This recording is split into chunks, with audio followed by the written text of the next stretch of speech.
Bom dia, meus irmãos. Na aula anterior, nós começamos uma nova matéria na EBD, chamada Eclesiologia, ou seja, a doutrina da igreja. Na primeira aula, nós aprendemos o que é igreja e o que não é igreja. A igreja, ela não é a continuação do judaísmo. E a igreja também não é o reino de Deus na terra. Então fica a pergunta: o que é igreja? Vimos que a palavra igreja, ela é utilizada tanto para se referir ao corpo de Cristo, como também ao ajuntamento de pessoas em algum lugar.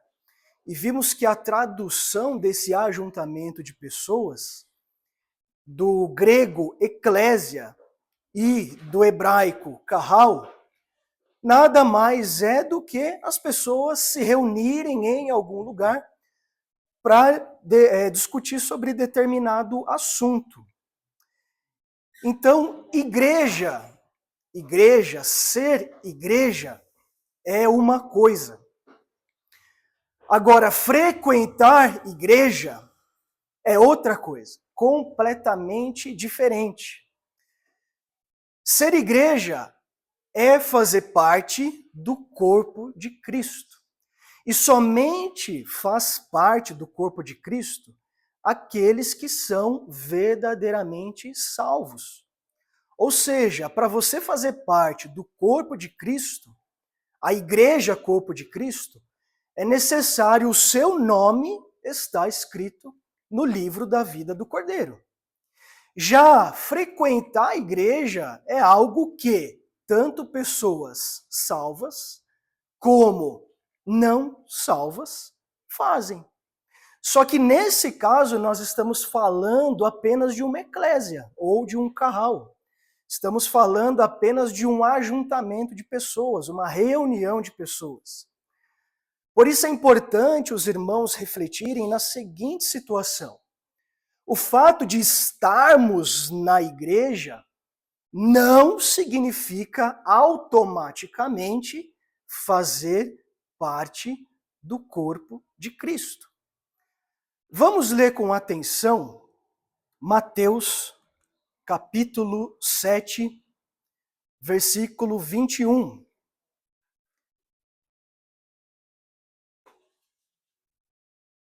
Mateus capítulo 7, versículo 21, diz assim o texto: nem todo o que me diz, Senhor, Senhor, entrará no reino dos céus, mas aquele que faz a vontade de meu Pai que está nos céus.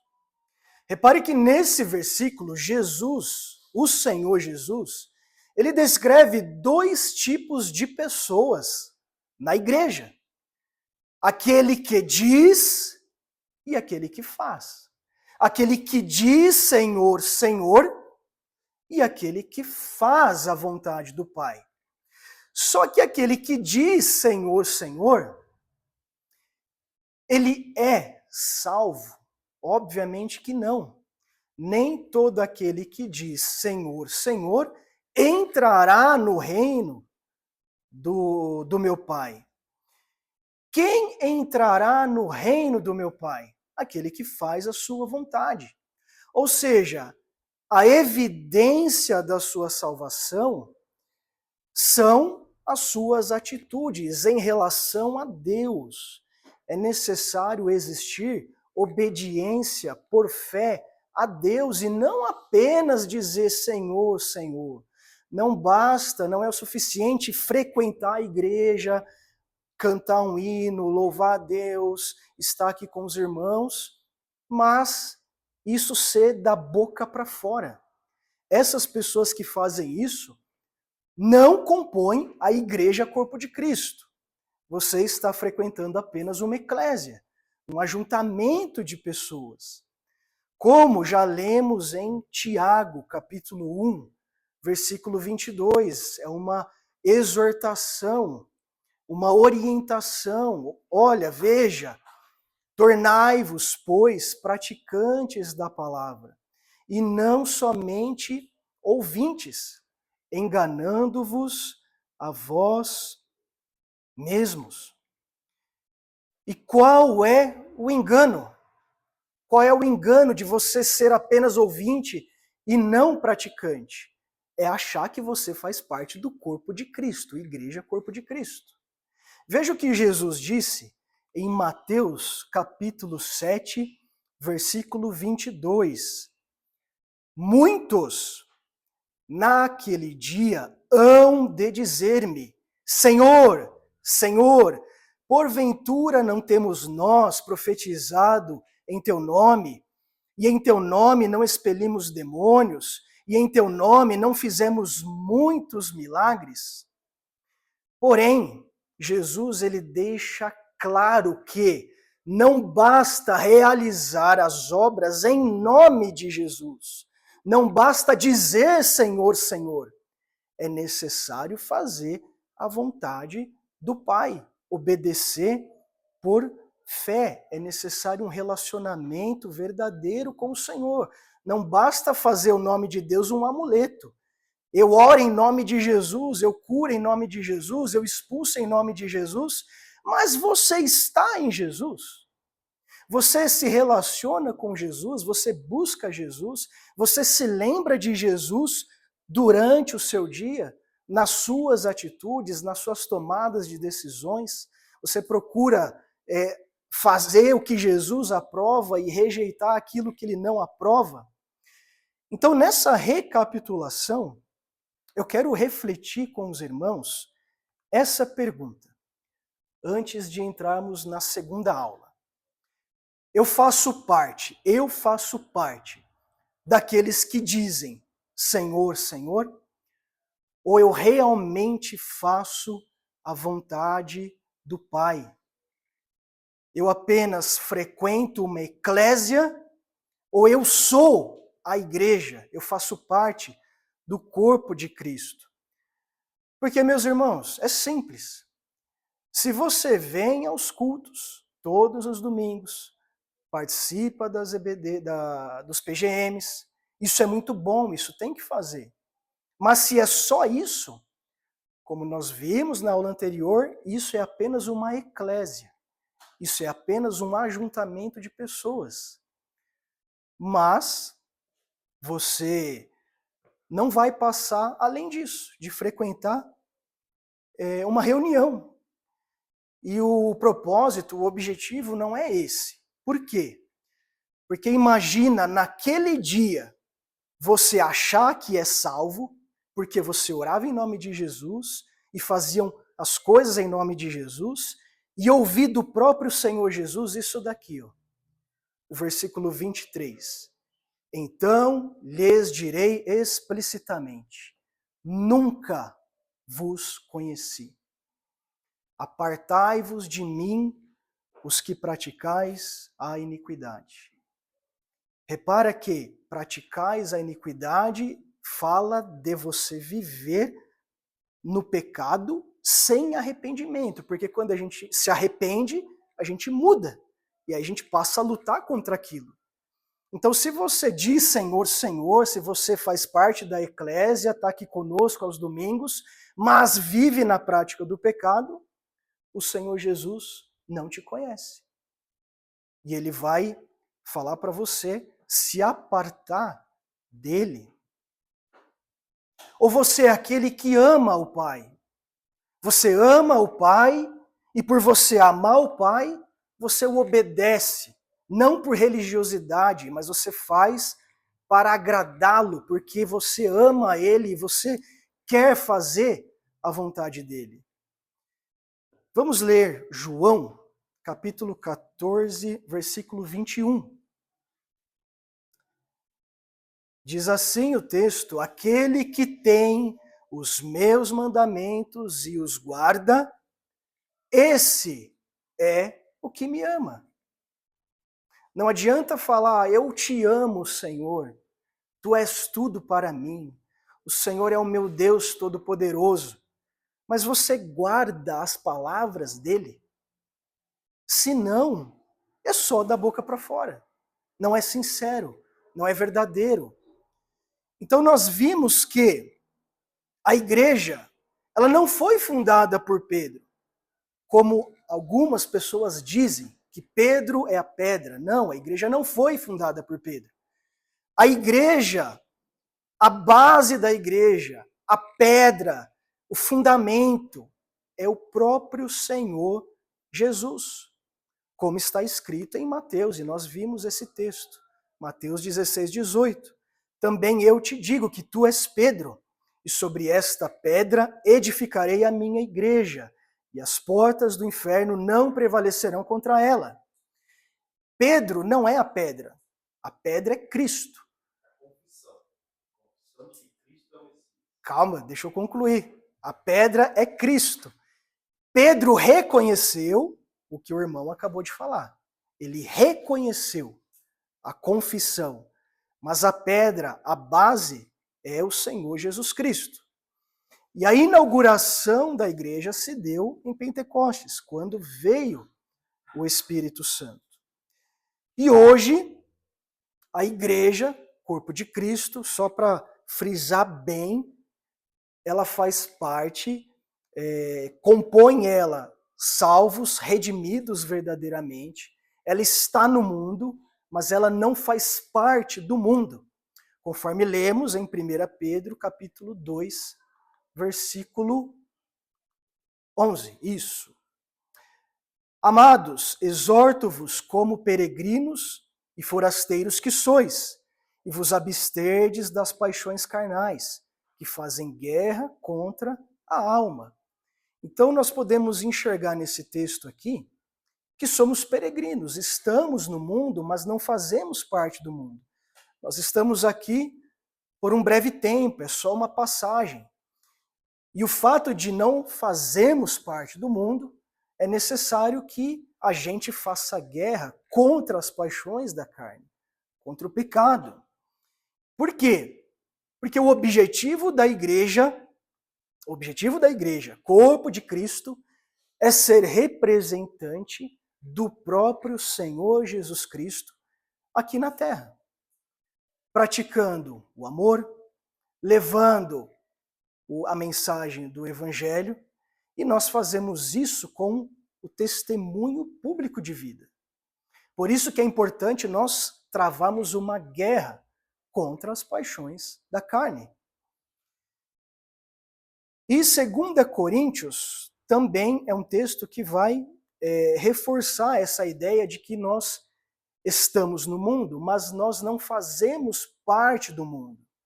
2 Coríntios 5:20 diz assim o texto: de sorte que somos embaixadores em nome de Cristo, como se Deus exortasse por nosso intermédio, em nome de Cristo, pois rogamos que vos reconcilieis com Deus. O que é um embaixador?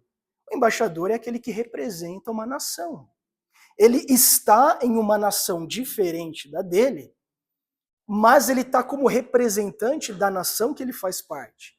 Então nós estamos aqui nesse mundo representantes de Deus e precisamos fazer com que, por nosso intermédio, Deus reconcilie muitas outras pessoas que ainda estão longe dele, que ainda estão debaixo da ira do Senhor, que ainda estão perdidos.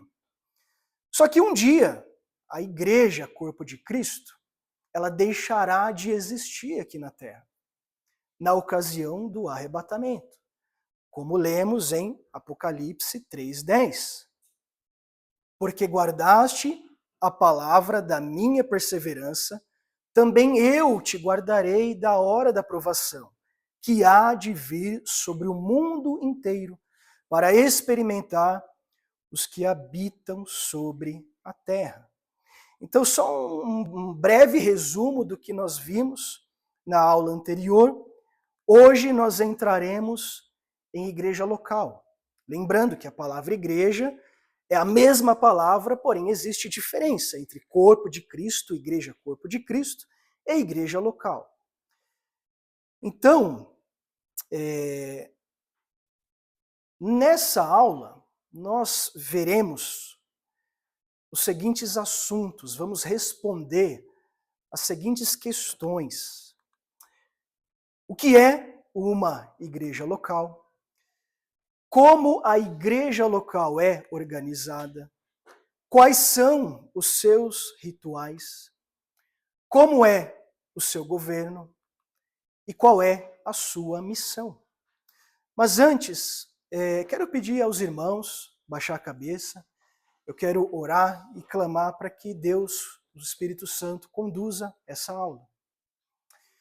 Pai amado, Pai querido, Senhor, em o nome do Senhor Jesus Cristo, eu quero orar a Deus, ó Pai, com todo o meu coração, e clamar para que o Espírito Santo direcione essa aula, Senhor. Senhor, que esse conteúdo, Pai, gere em nós uma reflexão sobre o que estou fazendo como igreja. Se faço parte da igreja, de uma reunião de pessoas apenas, ou se verdadeiramente eu sou a igreja do Senhor, eu sou um membro do corpo do Senhor. Trago entendimento, Senhor, para que não seja algo apenas teórico, que não seja apenas um conteúdo teológico, Senhor, um conhecimento, mas que esse conhecimento produza uma mudança, uma renovação de mente, uma mudança de postura, para que Cristo seja glorificado, para que nós consigamos cumprir o papel, a missão de representar Cristo, de representar o Senhor aqui nesse mundo. E que através de nós, muitas outras pessoas venham ser reconciliadas com Deus. Abençoa essa aula, abençoa cada irmão que está aqui, abençoa também aqueles que vão assistir pela internet, que possa gerar um impacto, Senhor. Não porque eu estou ministrando a aula, mas é porque o Espírito Santo é quem capacita e conduz e convence e toca, Pai. Em o nome do Senhor Jesus Cristo. Amém. Então, quando falamos de igreja local, nós estamos nos referindo a isso daqui, ó. Vocês acordaram cedo, tomaram um banho, eu espero, pegaram os seus carros e vieram até aqui, e estamos aqui reunidos com um propósito. Então, isso se chama a igreja. Mas qual é o propósito de estarmos aqui? Adorar a Deus em primeiro lugar. Aprender da sua palavra, para que essa palavra impacte a nossa vida. E vivemos em comunhão uns com os outros. Esse é o objetivo da igreja local. A igreja não é o prédio. Isso aqui, ó, não é um prédio, é apenas um recurso que nós usamos para que a gente se encontre. Mas a igreja é cada um que está presente. Somos nós, são as pessoas. Como nós vimos na aula anterior, antes, a palavra igreja, eclésia, no Antigo Testamento, carral, antes se referia apenas a qualquer reunião, a qualquer ajuntamento de pessoas. Deus toma essa palavra para si.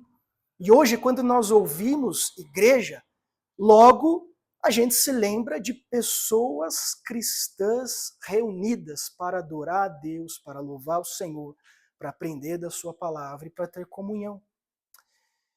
Então, eu quero trazer aqui alguns exemplos da Bíblia, mostrando essa igreja local, essa reunião de pessoas.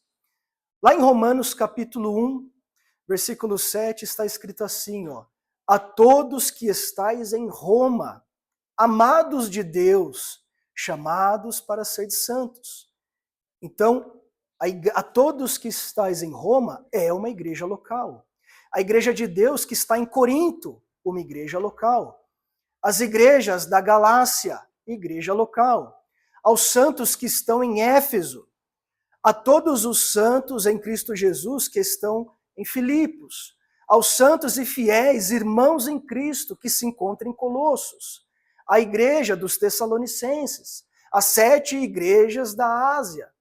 Éfeso, Esmirna, Pérgamo, Tiatira, Sardes, Filadélfia, Laodiceia e BJ, igrejas locais. Então, esses textos nos mostram claramente que, além da igreja corpo de Cristo, os membros desse corpo se reúnem. Comunidades de crentes, de pessoas que estão cultuando o Senhor. E a igreja local, ela nasce nas casas. Pessoas reunindo nos seus lares. E aí essa igreja local, ela é formada por presbíteros, que são os líderes, diáconos, que são pessoas que ajudam no cuidado da igreja, e os membros, que frequentam essa comunidade. Por exemplo, esse texto, que está lá em Atos capítulo 14, versículo 23, diz assim, ó, e promovendo-lhes em cada igreja a eleição de presbíteros, depois de orar com jejuns, os encomendaram ao Senhor em quem haviam crido. Esse texto, ele mostra que tinha uma organização e liderança na igreja primitiva. Então, só contextualizando, Paulo e Barnabé, eles estavam voltando, então, assim, eles fizeram sua viagem e na volta eles estavam passando nas cidades onde eles haviam levado o evangelho. Essas pessoas se converteram. E essas pessoas que se converteram começaram a se reunir.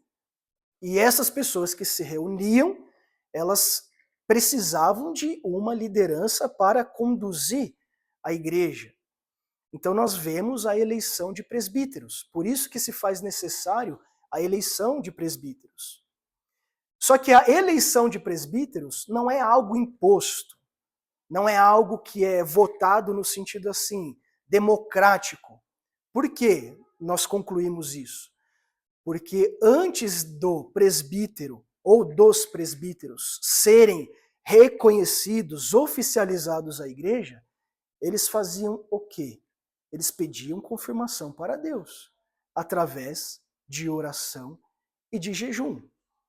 Uma vez tendo essa confirmação do Senhor, aí sim eles entregavam ao Senhor o reconhecimento dessa liderança e cabia a essa liderança a responsabilidade espiritual de cuidar daquela igreja local.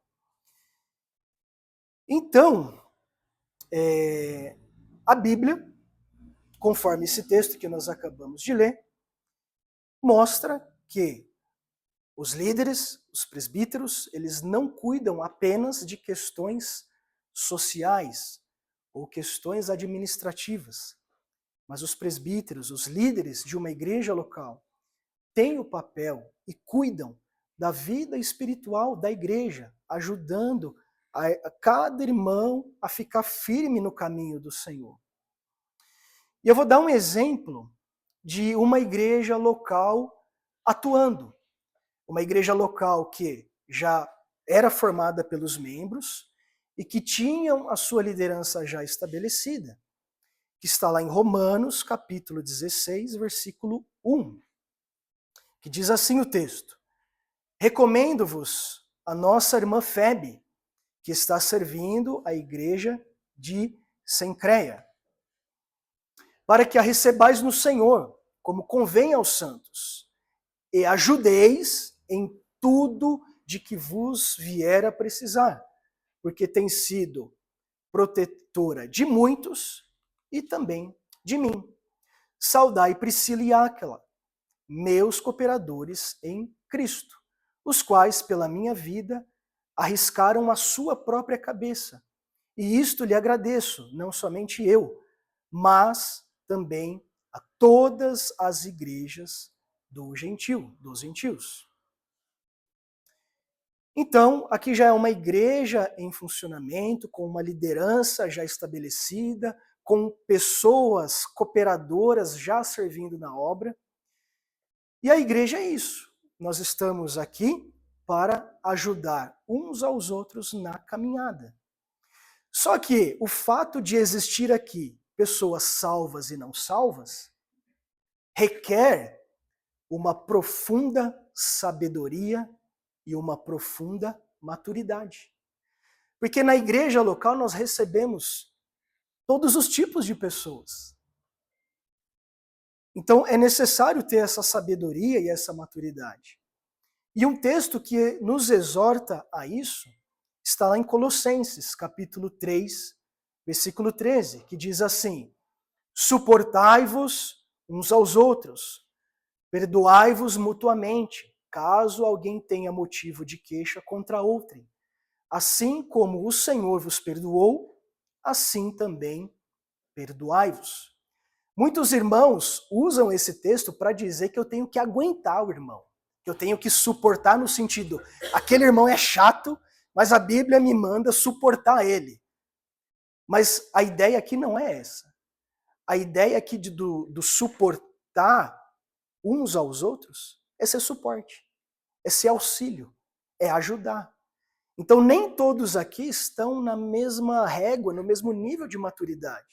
Nós temos pessoas já maduras, porém nós temos pessoas que estão chegando, e infelizmente pessoas que estão há muito tempo, não maduras. Então eu preciso de paciência, eu preciso perdoar, eu preciso, mesmo que o irmão erre comigo, mesmo que ele fale comigo, eu preciso ter um olhar de amor para com aquele irmão. Eu não posso julgar ele, eu não posso escorraçar aquele irmão e fazer com que ele vá embora da igreja, saia daqui decepcionado. Aliás, infelizmente hoje existe o termo desigrejado por conta disso. Pessoas que não são o suporte, não são o auxílio, não têm paciência, não têm amor, não perdoam. Então, esse texto aqui, ele reforça a ideia de que nós precisamos ter maturidade, ter sabedoria, porque existe salvos e não salvos. Agora, quando nós falamos de igreja local, essa igreja local, existem rituais nela. E rituais que o próprio Senhor Jesus Cristo, ele deixa claro na sua palavra. São apenas dois. Dois são os ritos que o Senhor Jesus Cristo menciona: a ceia e o batismo. Vamos abrir em Lucas, eu vou ler o texto aqui, ó, Lucas 22, 19. Eu já separei os textos para ir um pouquinho mais rápido. Então, quais são os rituais da igreja? O Senhor Jesus Cristo deixou claro: ceia e batismo. Onde nós encontramos isso?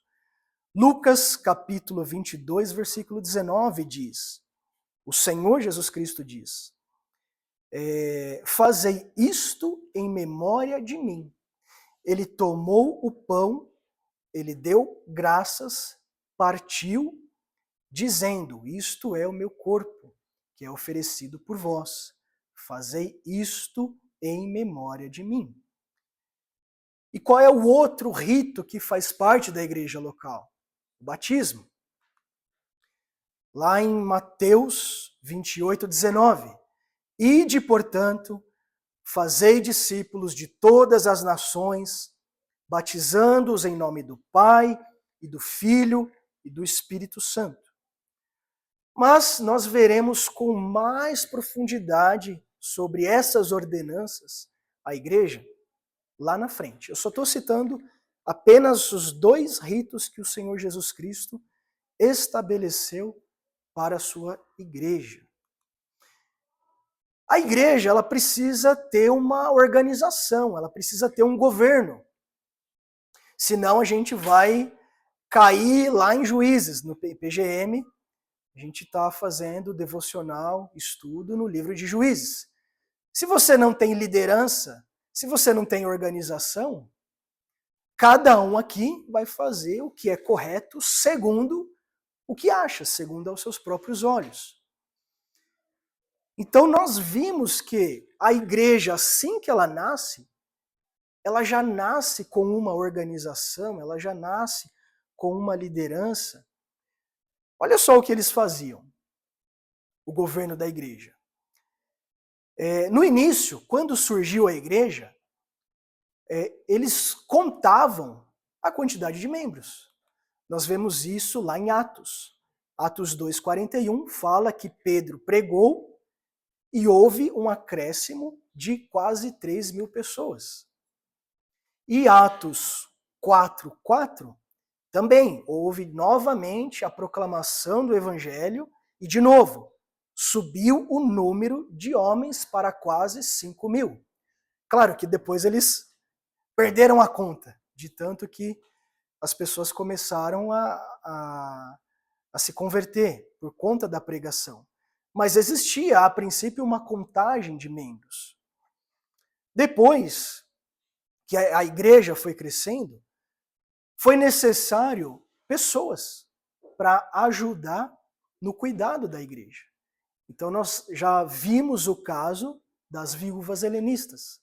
Elas estavam sendo esquecidas nas distribuições diárias, então foi escolhido ali pessoas para ajudar a igreja na distribuição dessas necessidades.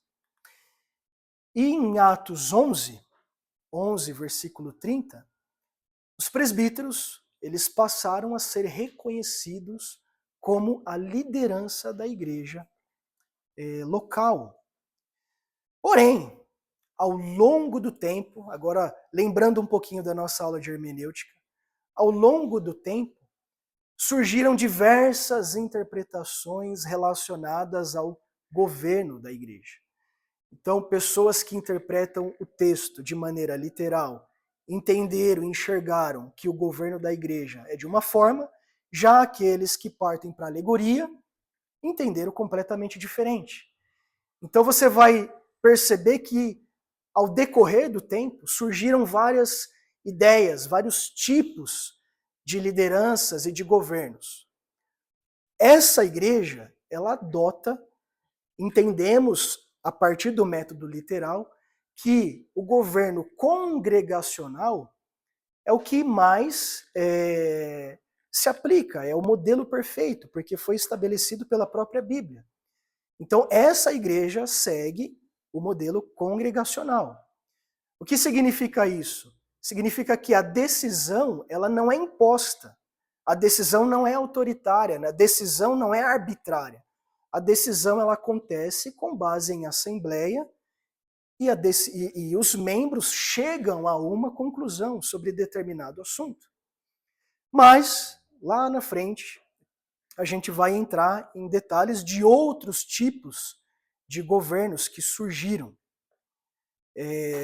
durante o crescimento da igreja.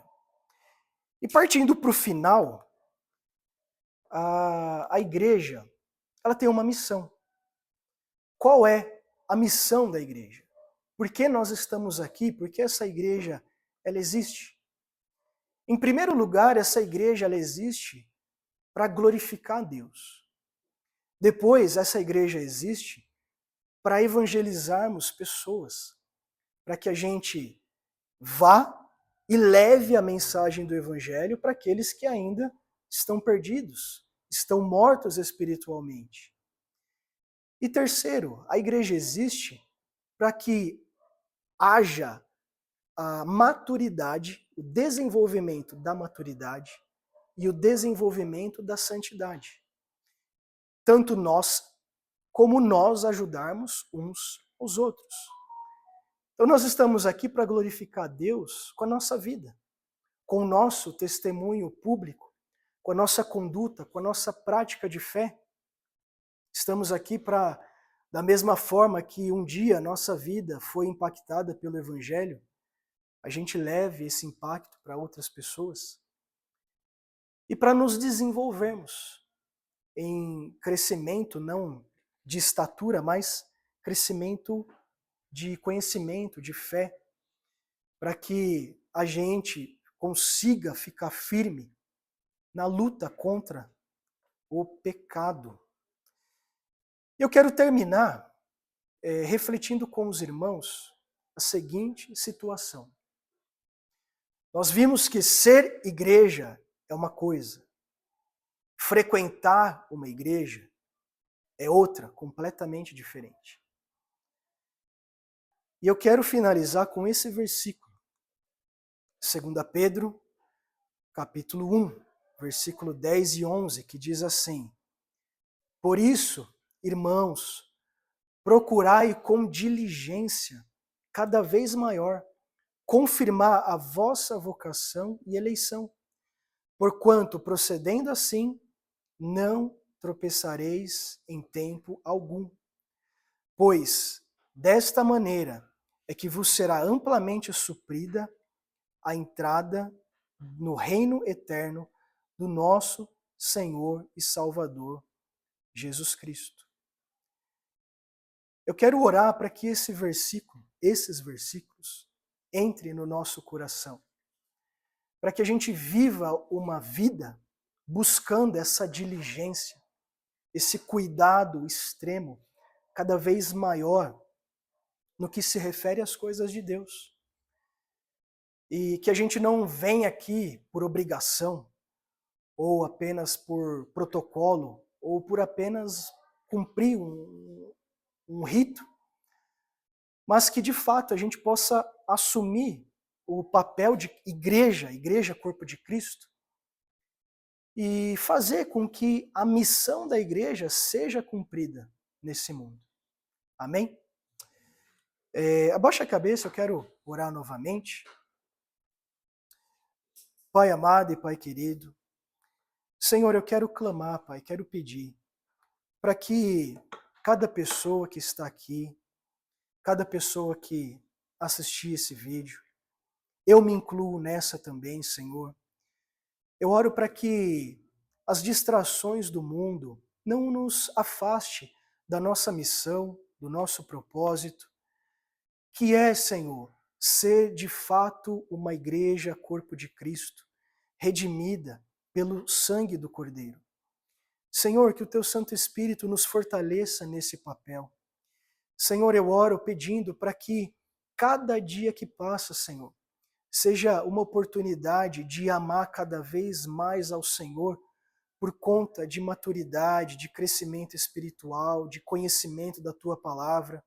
E que tudo isso, Senhor, possa fazer em nós um testemunho vivo para as pessoas que ainda não conhecem ao Senhor, mas também que na igreja nós vimos que existem pessoas maduras, pessoas que não atingiram ainda a maturidade, e que esse testemunho também alcance esses irmãos que ainda estão novos na fé, Senhor. Que nós possamos, Senhor, como representantes de Cristo, exortar uns aos outros em amor, orar uns pelos outros, para que Cristo seja glorificado, Senhor. E eu quero agradecer ao Senhor pelo conhecimento da Tua palavra e pedir, Senhor, pedir, Pai, com todo o meu coração, que esse conhecimento, Senhor, traga um impacto na nossa vida. Estamos nessa igreja local, Senhor, mas eu oro para que todos aqui façam parte não apenas dela, mas faça parte da igreja, corpo de Cristo, para que a gente possa ouvir do Senhor naquele dia: Vinde, benditos do meu Pai, tomai posse do reino do céu, que está preparado desde antes a fundação do mundo. Essa é a verdadeira igreja, Senhor, que estará contigo por toda a eternidade. Sabemos que um dia a igreja, corpo de Cristo, não estará mais aqui na terra, mas enquanto estivermos aqui, nos encoraja, Senhor, nos dá ânimo, nos dá intrepidez para anunciar o Evangelho, anunciar, Senhor, a obra da Tua salvação. Da mesma forma que aconteceu com os apóstolos, que antes, me lembro de Pedro, Senhor. Pedro, ele negou Cristo, falou besteira, mas a partir do momento que ele recebeu o Espírito Santo, nós vemos um outro Pedro. Um Pedro com intrepidez, com ousadia, um Pedro que antes tinha medo de morrer, hoje não tem mais, não tinha mais esse medo, porque ele entendeu que a igreja, servir Cristo, vai muito além da nossa própria vida e da nossa própria vontade. Coloca, Senhor, essa mesma atitude em nós, e que possamos fazer tudo isso, Senhor, com amor, com devoção, com diligência e com zelo ao Senhor e à tua palavra. Em nome do Senhor Jesus Cristo. Amém.